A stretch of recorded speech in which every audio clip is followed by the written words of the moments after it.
алтын белән түләсәләр дә, мин шәһәрнең бер башыннан икенче башына балаларны йөртә алмыйм дип.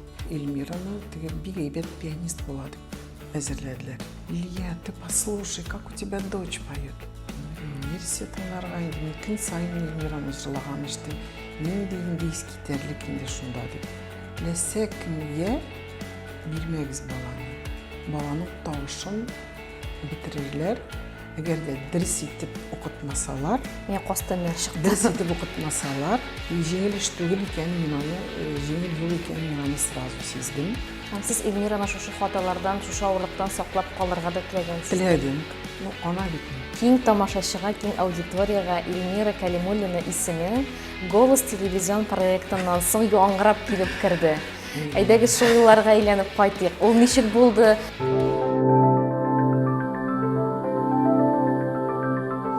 Кадерле дуслар, бүген бездә кунакта Татарстанның от казанган артисты, «Голос» телевизион проектының иң якты йолдызларының берсе, финалисты, җырчы Эльмира Калимуллинаның әнисе Лилия ханым Калимуллина. Исәнмесез, Лилия ханым? Исәнмесез.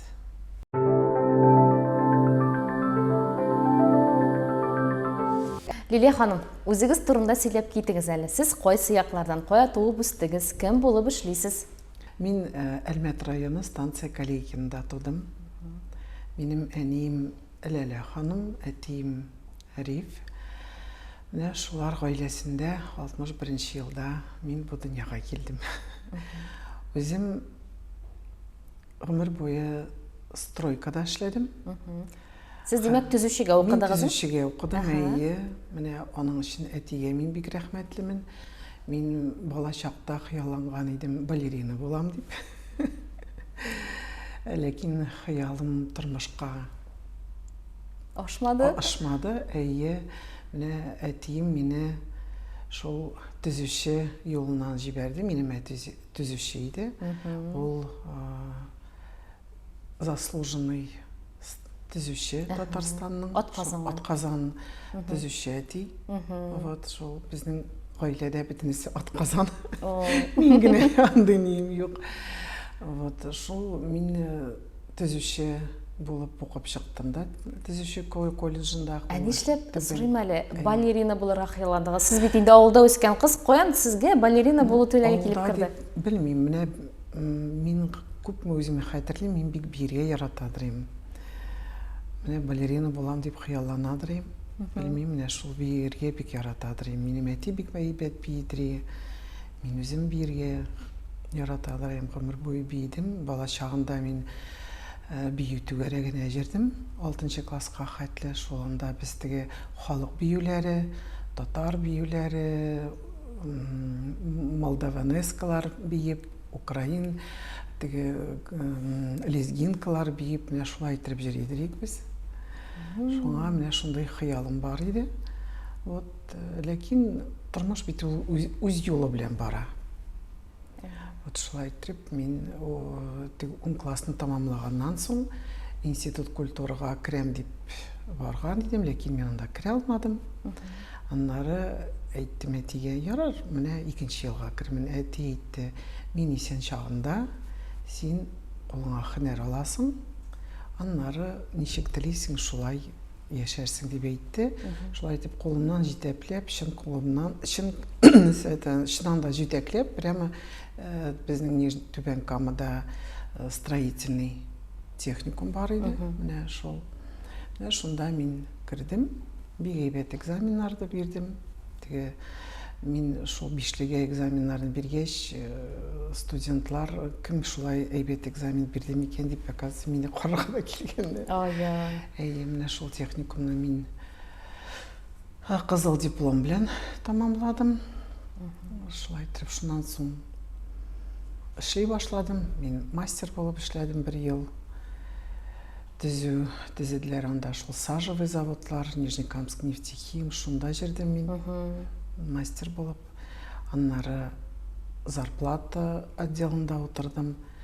И уже 91 елдан бирле мин сметалар тезеп шул елдан киттем.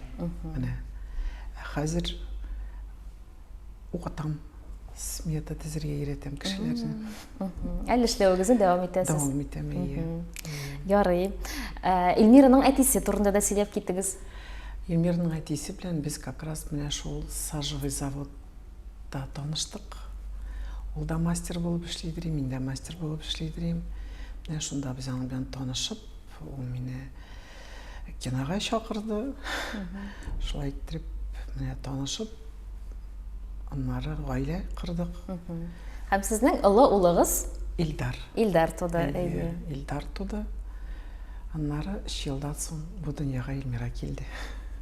Менә Эльмира интервьюларында гел шулай искә ала, абыйсын бик зур хөрмәт белән. Менә балаларның малай белән кыз арасында шундый мөнәсәбәтләрне ничек тудыра алдыгыз? Аларда көнчелек тә булмаганмы? Теге бер-берсеннән узышырга теләп, абыйны абый итеп күрә белгән Эльмира, абыйсы да аны сеңлесе итеп кадерләп карап торган. Менә нәрсә дип әйтим? Что-то специально, специально эшләнмәде инде. Ул менә теге сизгерлек менә Эльмира тугач, мин Илдар белән Эльмираны айырмадым. Менә Эльмираны теге жуындырып чыгарасың ваннадан, силгеләрне шулай итеп силгеләргә эттереп. Шулай ук бер 10 минуттан соң Илдарны силгеләргә эттереп, шулай итеп алып чыгадыр. Шулай итеп алып чыгадыр. Теге әгәр дә Эльмираны пәп итсәң, битеннән Илдарны да пәп итеп, менә үзе-үзеннән шулай килеп чыкты. Мин аны даже әйтәм, что менә без именно махсус нәрсәдер шулай итеп эшләдек. Просто ничек дип әйтим, ярату кирәктер инде ул. Ну, ярату белән ничек инде татарча дөрес әйтим, менә бар бит теге балаларны яраталар, ләкин бөтен нәрсә балага вседозволенность. Ирек бирәләр. Ирек бирәләр. Артык ирек бирәләр. Менә артык ирек тә бирелмәде, белмим. Менә ничектер шулай. Иң беренчедән үзең син булырга тиеш. Ничек дип әйтим? Менә бөтенесе чын күңелдән эшләнергә тиеш. Мин шулай дип уйлыйм. Алайса сезнең Илдар игътибар җитмәүдә яшәмәгән инде, үсмәгән Эльмира туганнан Мин соң. шулай дип уйлыйм. Үзе ничектер уйлый дип мен әйтәм, но Илдарга да, Эльмирага да игътибар бер булды. Шуңа күрә алар гел дус булдылармы? Алар дус булдылар. Әйе. Менә мин әйтәм, бардыр инде шул теге нәрсәдер, яуынчыклар булдылар, но Илдар абый булды, Эльмира сеңле булды.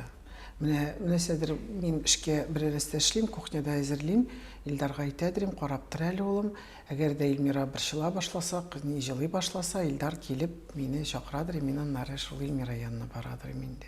Алар хәзердә дусмы? Алар хәзердә дус, Аллага шөкер. Әлхәмдү. Теге бик ары вакытлары юк инде. Илдар да бик күп эшли, Эльмира да бик күп эшли.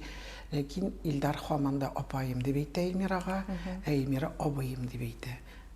Менә абый гына дип әйтми, абыем дип әйтә ул аңа. Бала чакта Эльмира нинди иде? Шуклыклар эшләгәне бар идеме? Бик тыныч балалар була бит инде. Юк, бик тыныч түгел иде. Ул шук иде. Но тыңлаусыз бала булмады. Уйнарга яратадыр ул. Музыка тыңларга яратадыр ул. Эльмираның искә алуы буенча җәйләрен, каникулларын ул авылда әби-бабайлар, дәвәт-идәвәниләр янында уздырган, име? Ул карт әбиләр дә уздырды, аннары дәвәниләр дә. Без Кәләй авылына кайтадырык, минем дәвәниләргә. Һәм әтинең әнисе исән иде ул вакытта. Менә шунда авылга кайтадырык. Әни белән әти дә ул менә аларның инде дәвәнисе белән дәвәтисе дачада. Шунда менә шунда эшләп, шунда мунчалар ягып, җиләкләр ашап шулай итеп. Алар карт әбиләрендә дә үстеләр, һәм әни белән әти дә үстеләр инде. Менә шул. Менә бу әби-бабай тәрбиясе Эльмирада сизеләме? Сизелә идеме ул бала чакта? Сизелә, әйе, сизелә. Кайсы яклары белән?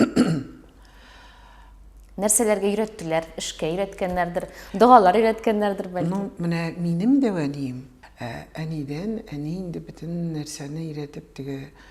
Әни безнең туры сөйләшәдер, бик җайлап сөйләшәдер, мәсьәләләр китереп, менә урыс телендәгеләр пример китереп, шулай безнең гаиләдә алай ярамый дип әйткән сүз юк иде.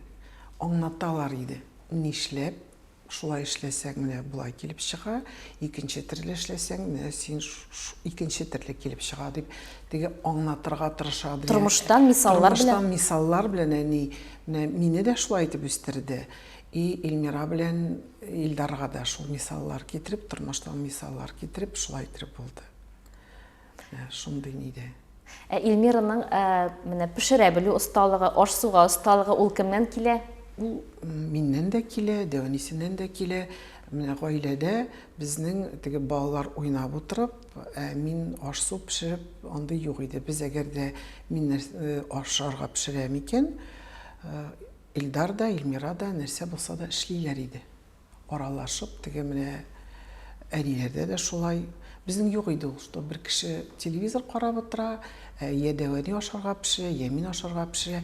Менә без гаиләдә бөтенебез бергә, шулай итеп бергә эшли идек бөтен эшләрне. Бакчада да шулай. Менә мин хәтерлим шундый 98 елда бугай ул, 25 ел идеме, Илмираның укыган мәктәбендә бер юбилей иде.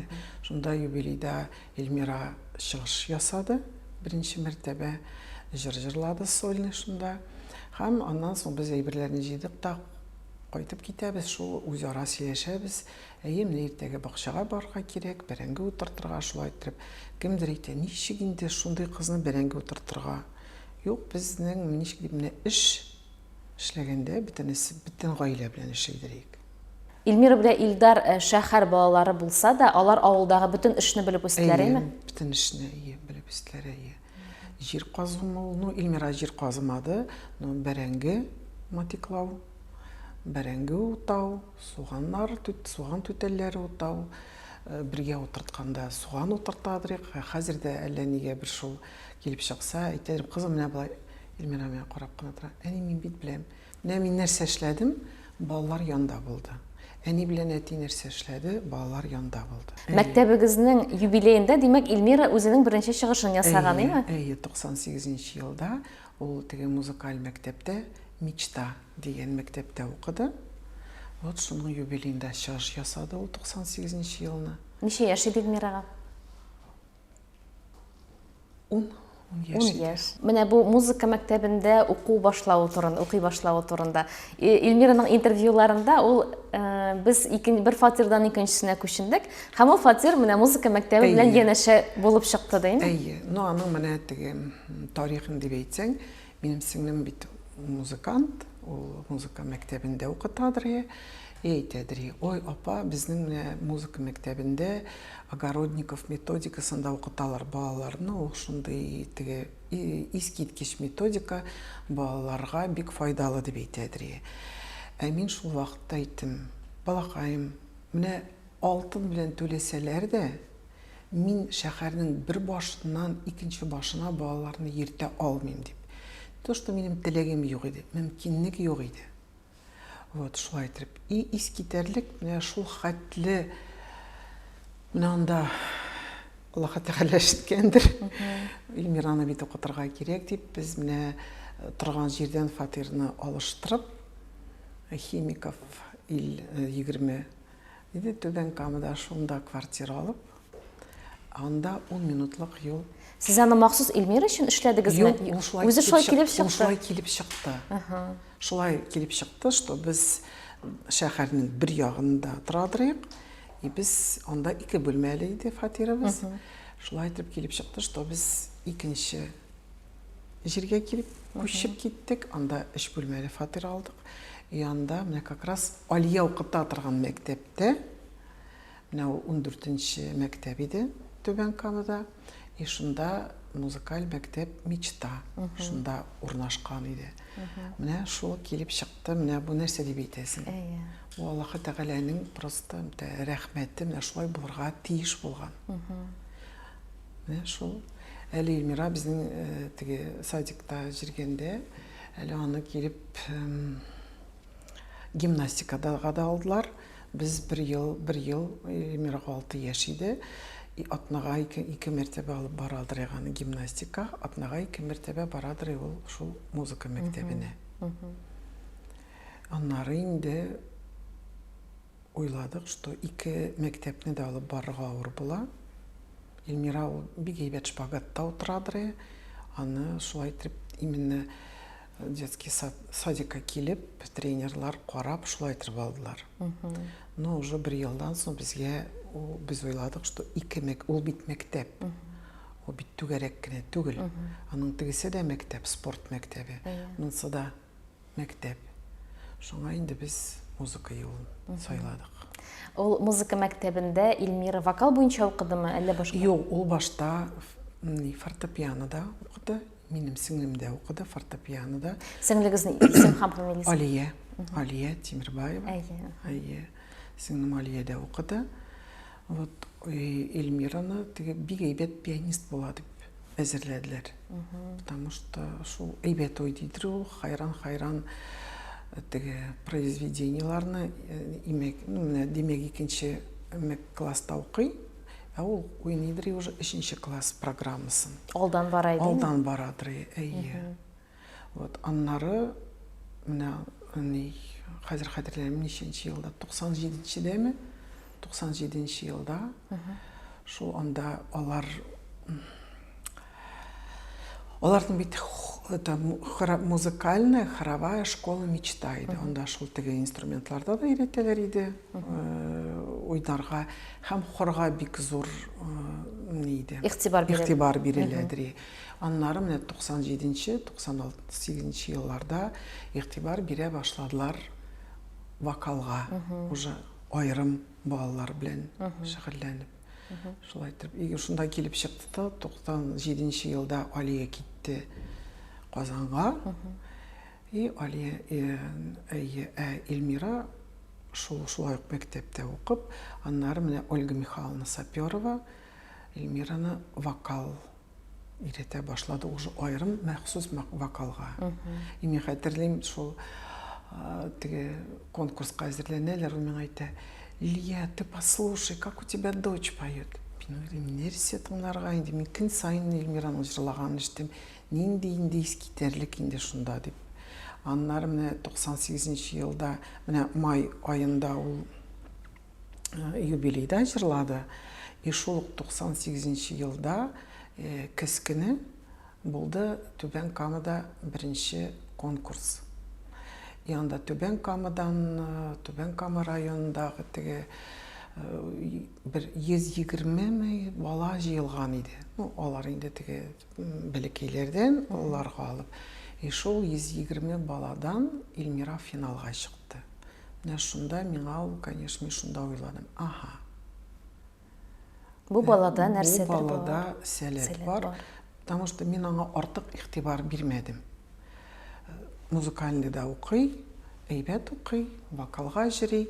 Яннары без бит эшлидерик. Менә үзегез уйлагыз, 90-е годы. Без кенәтен эшлидерик. Иң беренче бала тук булырга тиеш, сау сәламәт булырга тиеш, киенгән и в безопасности. Вот ул шул иде. Менә шуның өчен менә шул хәтле матур җырлый дип, менә искиткән нәрсә юк. Ул безнең өчен норма иде. Аннан соң Эльмираның беренче конкурслары шушы музыка мәктәбендә укыганда башландымы? Укыганда, әйе. Әйтәм бит, менә беренче чыгышы булды юбилейда. Аннары октябрьдамы, сентябрьдамы шул 98 елда конкурс булды. Ул анда финалга чыкты. 99 елны булды икенче конкурс Түбән Камада. Шунда Эльмира икенче урынны яулады. И шул аннары 2000 елда январьда менә Эльмираның укытучысы үз балаларын алып китте Иваново шәһәренә. Анда серебряные голоса дигән конкурс иде. Менә шунда шул елны Эльмира дипломант первой степени шундай алды. 2001 елда уже лауреат первой степени алды. Шул конкурста. Эльмира белән конкурсларга сез үзегез йөри идегезме? Үзем йөри идем. Мин Эльмираны үз янымнан бер кайда җибәрмәдем. Бер кайчанда. Менә консерваториягә кергәнче Эльмираны мин янымнан җибәрмәдем. Дөрес булса, музыка училищесына кергәндә тыңлап караганнан соң Эльмирага укытучыларның, остазларның бер исе китмәгән дип әйтәләр. Ул дөресме? Ул тарихында сөйләп киттегез әле. Ну, әле ул менә шул как раз хәзер теге 8-ме, 9-нчы класста укый, без уйлыйбыз, кая теге без бит инде Эльмираны әзерләдек, ул пианистка була дип, ләкин җырлый башлагач, уже вокалга керә дип. И әле приемный комиссия эшләй башламаган иде. Biz аны предварительный прослушиваниега алып бардык. Ольга Михайловна алып барды инде. Шул прослушиваниедан соң Эльмира бик кәефсезләнеп кайтты. Әни минем тавышны нинди икәнен аңлый алмыйлар. Менә шул әйттеләр, что миңа иртә әле вокалга керергә. Эльмира белән конкурслар җиргәндә, прям жюриның остазлары, председательләре минем яныма килеп әйттеләр, Эльмираның искиткеч үзенчәлекле тавыш. Ул җырлый ала халык җырларында, романсларында, и шуны аның тавышын бик сакларга кирәк. Теләсә кемгә бирмәгез баланы. Баланың тавышын бетерерләр.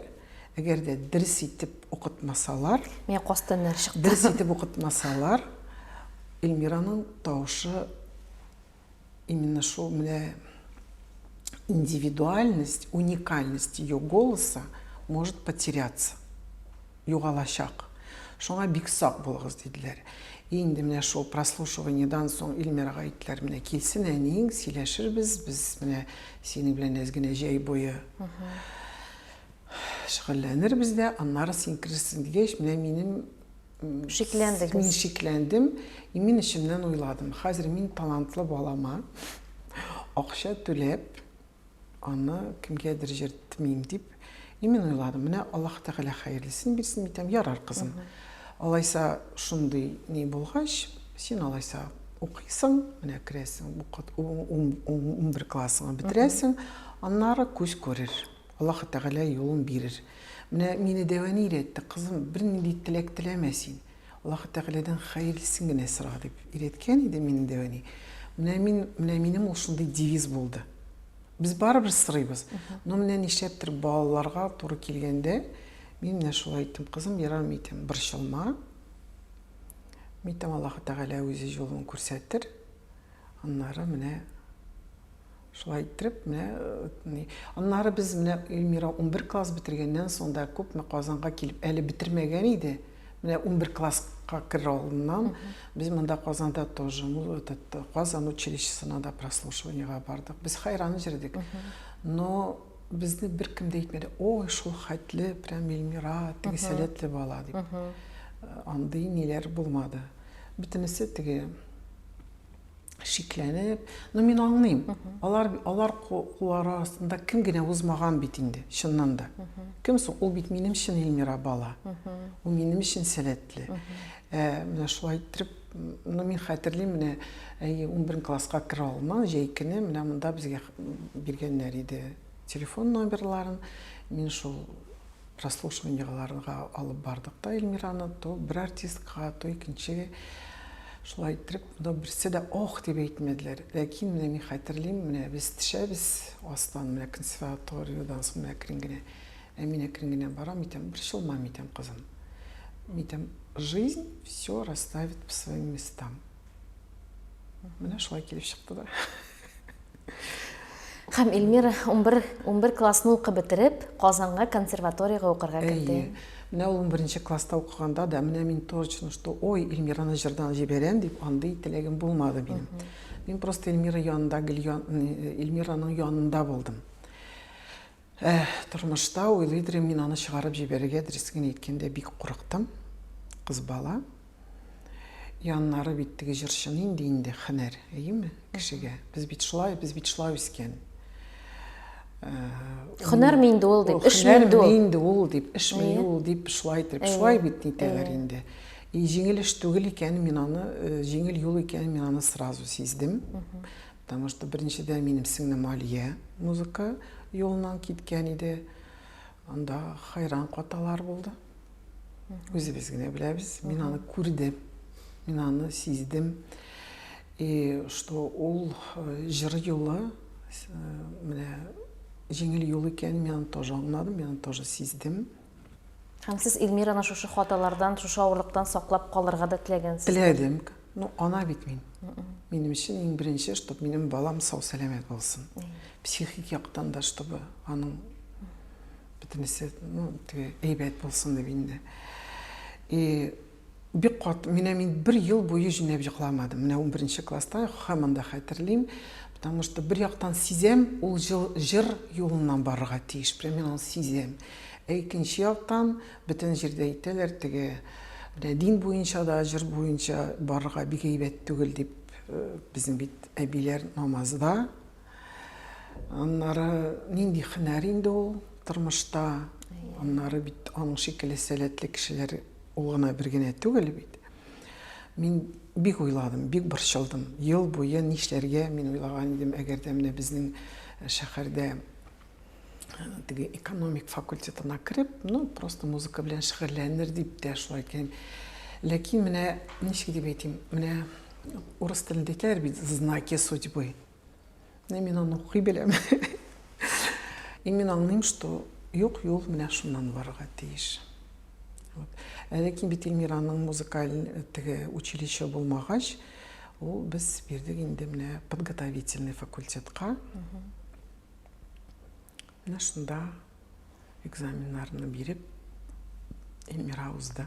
Эльмираның консерваторияда укытучысы кем иде? Кем кул астында шөгыльләнде? Гульнар Рагдевна Мурзиева. Менә мин аңа бик рәхмәтлемен. Ул Эльмираның шушы уникаль тавышын күреп ала белде һәм үстерә белдеме? Әйе. Потому что Эльмирага бер дә җиңел түгел иде. Эльмирага яшел ут янмады консерваторияда. Ул анда бик тырышып укыды. Ләкин менә бу тагын да Аллаһ Тәгалә рәхмәте белән Мурзиева Гульнар Рагдевна Эльмираның шундый тырыш булуын күреп, Эльмирага бик тотка булды инде ул. Мин аңа бик рәхмәтлемен. Алтын Казан операсындагы чыгышы Эльмираның ул консерваторияда укыган елларны булган иде. Әйе. Әле 5-нче курстамы, әле 4-нче курстамы. Онда как раз Эльмир Низамов ул бит композиторский факультетта укыйды, ул шул вакытта опера язды. И анда Эльмира менә шул әни ролендә булды. Шунда.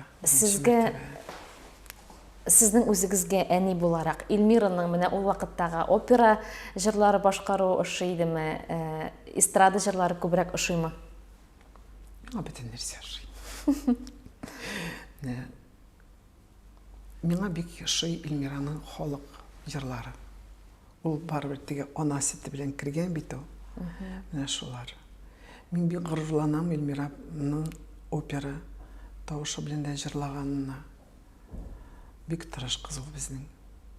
Менә шундый нәрсәләр исемә килеп төште. Ивановада конкурска әзерләнгәндә ничектер тавышы дөрес чыкмый. Әйме? И менә укытучысы аны стена янына бастырып, отжиматься заставляла. Менә дыхательный гимнастика ясап, шулай итеп, чтобы Эльмираның тавышы чыксын, әйбәтләп.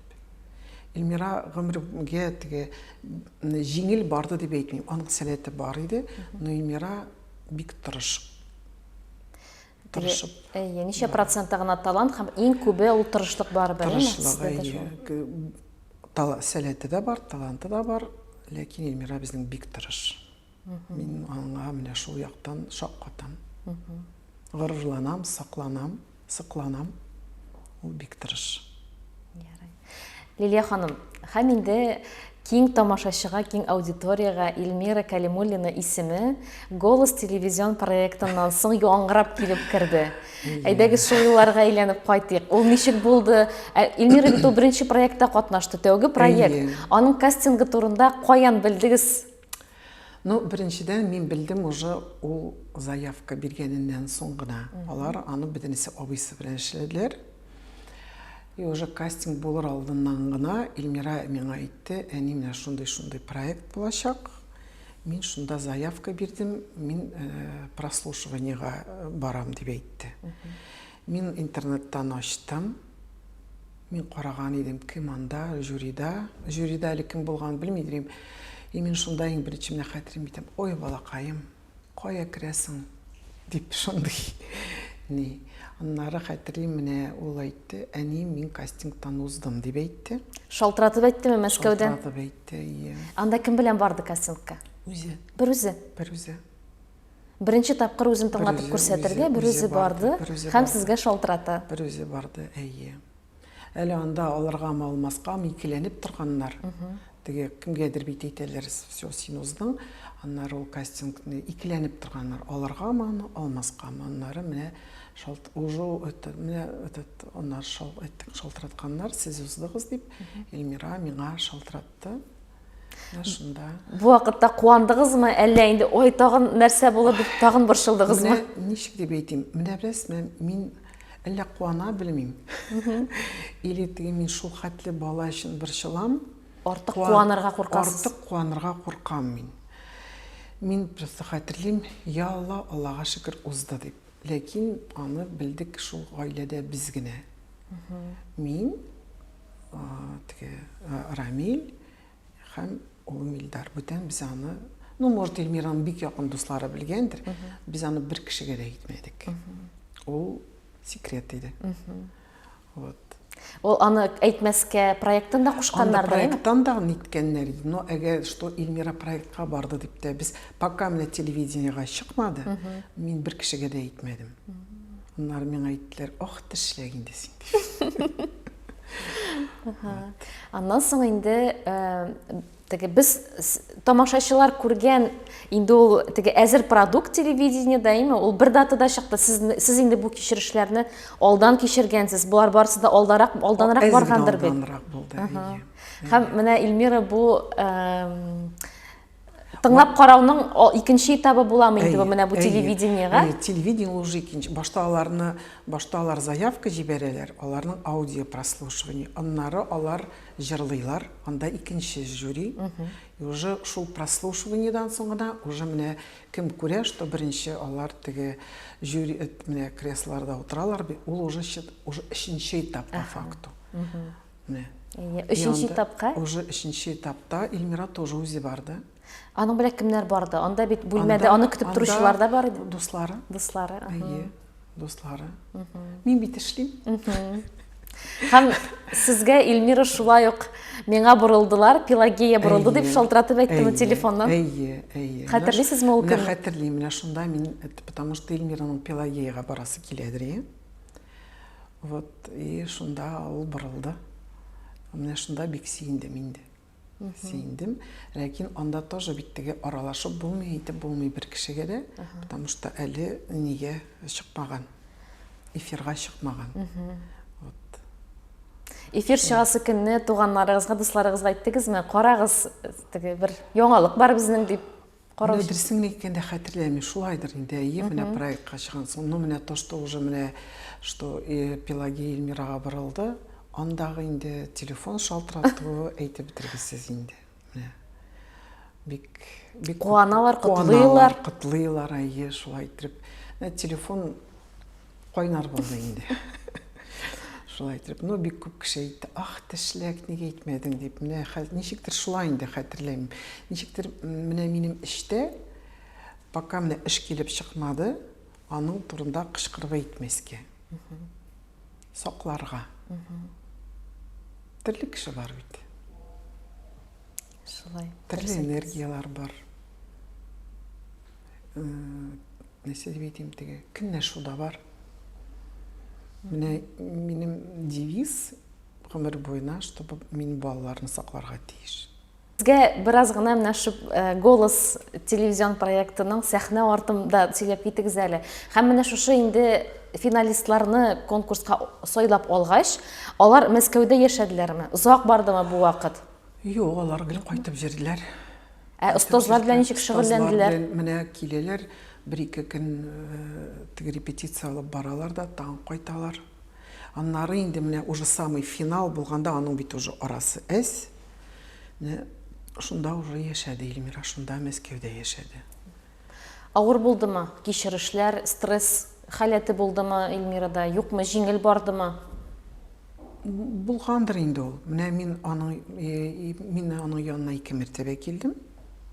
Менә иң беренче прослушиваниегә менә беренче нигә мин анда булмадым, аларның дуслары булды. Аннары как раз полуфиналга чыгар алдыннан мин килдем. Просто для моральной поддержки. Әле мин барыммы юкмы дип тә борчылып тордым. Мин беләм, что Эльмира мин килсәм, минем өчен борчыла. Минем өчен обязательно, чтобы Эльмирага әйбәт булсын. Тыныч булсын. Тыныч булсын. Мин әйтәм, кызым, мин килимме? Әни үзеңә кара ди. Ул мине борчырга курка, мин аны борчырга куркам. Яннары менә Эльмираның теге педагогы инде мәктәптә, музыка мәктәбендә ул әйтә.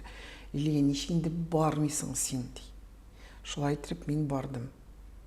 Менә 2 мәртәбә булдым. Менә полуфиналга чыгаргамы, яннары хәзер тагын каядыр хәтерләмәйм инде. Менә когда батлы у них были, вот шунда, уже финалга абыйсы барды. Финалда менә бу тавыш бирү этабын хәтерлисезме? Анда инде 2 Татарстан кызы Дина Гарипова да булды бит инде, димегез? Беләсез, менә бу конкурс башланганда, анда бит әле менә тагын Ульяновскидан бер татар кызы булды. Мин әйттем, Эльмирага, менә кызык булыр иде, әйтәм, 3 татар кызы финалга чыкса дип. 2 татар кызы финалга чыкты. Искиткеч булды инде. Бүтән Бүтән туганнарыбыз шулай ук тавыш бирә башлаганнардыр. Тавыш бирә. Менә шунда инде ул инде теге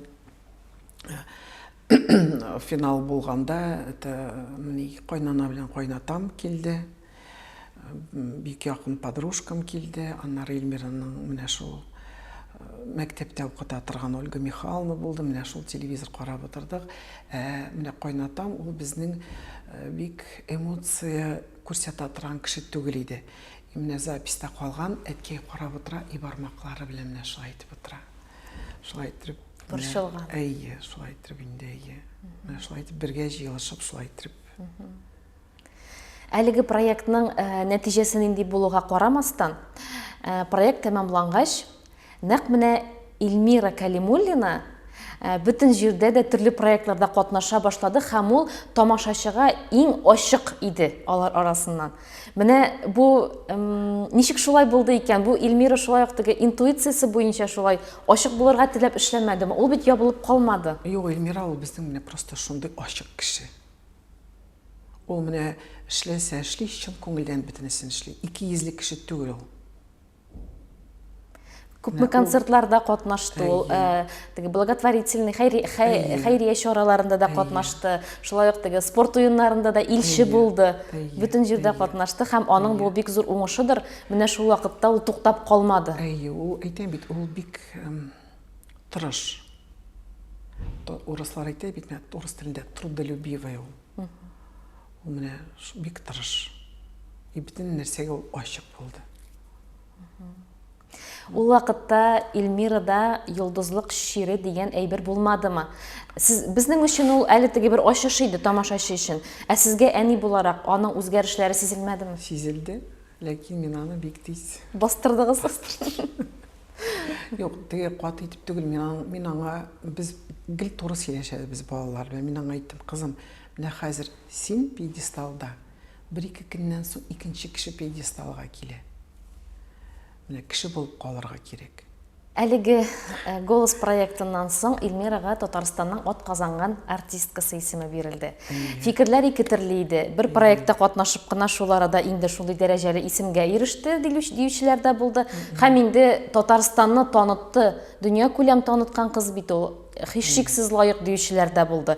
Сез үзегез ничек уйлыйдыгыз ул вакытта? Менә дөресен әйткәндә, мин тоже башта теге ничек инде әле бит яшь шундый зур исемне алалар инде бит. Озак еллар үткәч шундый артистлар без бит ияләнгән шуңа. Ләкин менә без президент ни ясады, нәрсә? Алар белән очрашу? Алар белән очрашу ясады. Менә Динә белән, Эльмира белән, әниләре белән, әтиләре белән. Менә шунда хәзер рәис инде ул. Рөстәм Нургалиевич әйтте, менә бу ике кыз Татарстанның дәрәҗәсен күтәрделәр. Рөстәм Нургалиевич төне буе поздравлениялар алган. Аңа бөтен дөньядан шалтыратканнар. Рөстәм Нургалиевич әйтте, менә бу ике кыз Татарстанның дәрәҗәсен күтәрде. Эльмираның иң зур уңышы дип кайсын саныйсыз? Гаилә төзү һәм бәби алып кайтты. Гаилә құруға кіріп кеткенде, Эльмираның ире хореограф, биюче Евгений Ксенофонтов, әймәңіз. Татай егеті түгел бит инде. Сезгә Эльмира интервьюларында шулай дип искә ала, Женя әнигә чәчәкләр җибәрде. Аның йөрәгендә боз өри башлады дип. Димәк, сез башта моңа бик риза булмагансыз, каршы? Мин риза түгел идем. Менә күпме мин үземә хәтерлим, Эльмира бәләкәйдән чакта әйтәдесең бит инде, балакаем, үз динебез, үз халкыбыз булсын дип. Ләкин менә минем үз әтинең әнисе, ул Ольга Арсентьевна. Ул китте мусульман динендә, Зәйтүнә ханым дип җиртләр аны. Минем әтинең әнисен мин тәти әби дип җиртәдерем.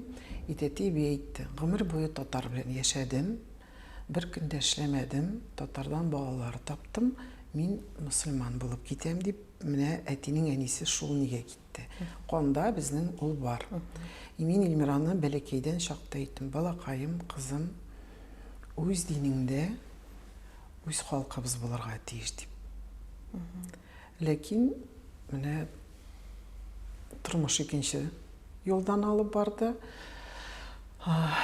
Урыс егетләре белән җирде Эльмира. Мин каршы килмәдем, чтобы ялган булмасын дип. Аннары менә Женя белән танышкач, мин кабул итмәдем. Дөресен генә әйткәндә. Ну,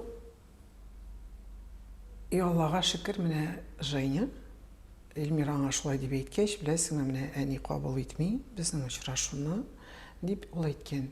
Синең әниң белән әтиң сине ярата. Әйдәгез генә көтеп торыйк дип. Менә мин аңа шул хәтле рәхмәтле. Алар бит инде кабул итмиләр дип, барыбер үз юлларында да барырга мөмкинлекләре бар бит инде яшьләрнең хәзер. Менә кайсы елны, 15-ме. Хәзер минем туган көн, 8 октябрьдә, ишеккә телефоннан башта шалтыраталар. Сезгә доставка килә диләр.